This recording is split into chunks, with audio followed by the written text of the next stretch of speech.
mummy ये बुढो पनि के गरिरा मम्मी हो न मलाई 5000 चाहियो 5000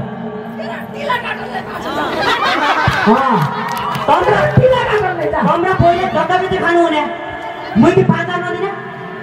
छोटो कसैले चुली कुन्टे हाम कसो हे भगवान मेरो त्यो छोटो पुग्छ कामाटी गर्ने होला यहाँ बाजेका हिस्सा हालु छन् तेरा बाले यहाँ घरले एक सम्पत्ति राखेको छैन अन्त तुले कहाँ आइनु म 5000 मम्मी मेरो स्कुलमै सांस्कृतिक कार्यक्रम छ हेर सबले 5-5 हजार थाका छन् मैले त 5000 पनि नदिदिनु ए बिचारा के झरेको छ यसरी म के खोल फुटाइ मरु मेरा गाँठो फुटेको किला के हुनु मरि जानु हेर मसँग 1 रुपैयाँ छैन त काहे त्यसो भए म पनि भन्नु नि तपाईलाई किन दियो मम्मी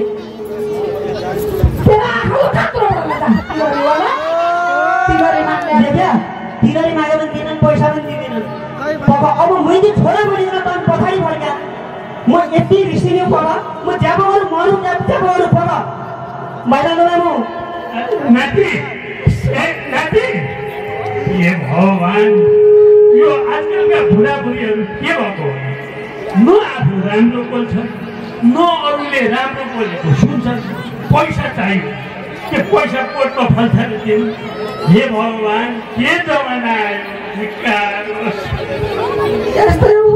जाउँ भित्र भइलो छाड्दै कुरा एक सय खानु भाइ ए भगवान म कहाँ जाउँ न डक्टर पाइनु ल भित्रै गएर तान्छु नि त कल त एकदमै लाग्छ सबैलाई सम्झाउँ कि पट्टालाई सम्झाउँ कि पोयालाई सम्झाउँ हजुर भइया भनिखन चिज त यस्तै हो नि जति खायो उति खाउँ लाग्ने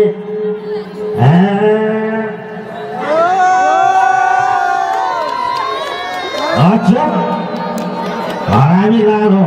लाल कसैको लागि माल कसैको लागि काल हो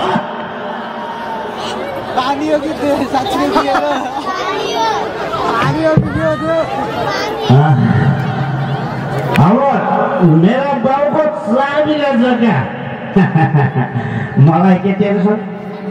खान्छु मजाले कहिले पिएर खान्छु कहिले सेकुवा खान्छु ए यो गाउँमा कोही छ मेरो बारेमा कसैले कुरा नगर्ने थाहा छ नि हरामी लाल जाँड खाने रे कुरादैन जाँड हो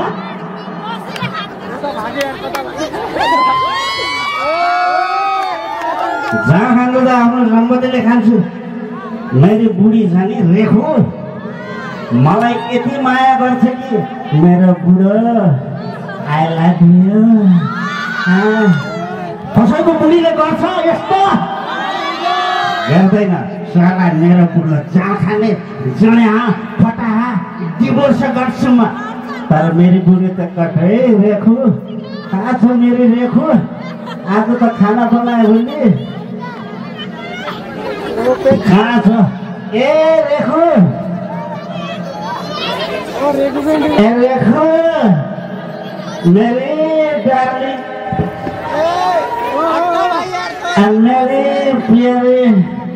अझ को हो यो हल्ला लगाइनु र ए बुढी ढोका खोल्न मेरी कान्छी फेरि आयो यही कालीगरी चुप्पै एकानी पर चिसा पानीमा सेलाउनु मर्नु अब सिमरो दारु खाइकन सकाल दारु पा दारु हे भगवान म गएका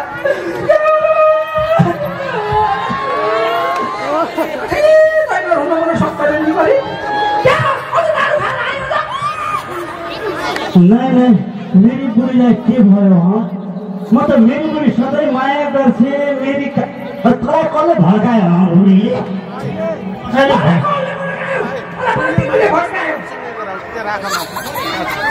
लगाएर बुढी म तेरै त मेरै जुनी काट्ने हामीले हो मैले जाँड खाएँ के भयो के गरेँ सम्पत्ति छँदैछ अब छोरो डक्टर बन्ने होइन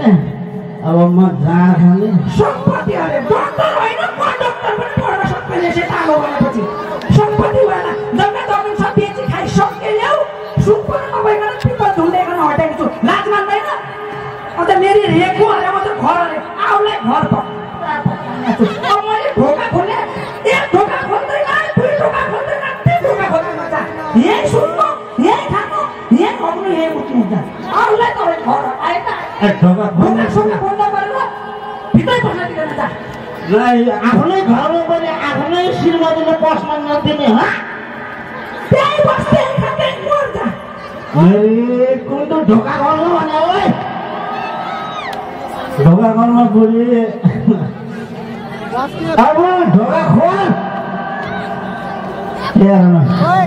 आफ्नै बुढी पनि आज आफ्नो होइन आफ्नै बुढी हो हुन त तर खै अब यो हिउँदको महिना जाडोको बेला अब यसै बाटोमा सुत्नुपर्ने दिन आयो तेरि कस्तो जाडो भयो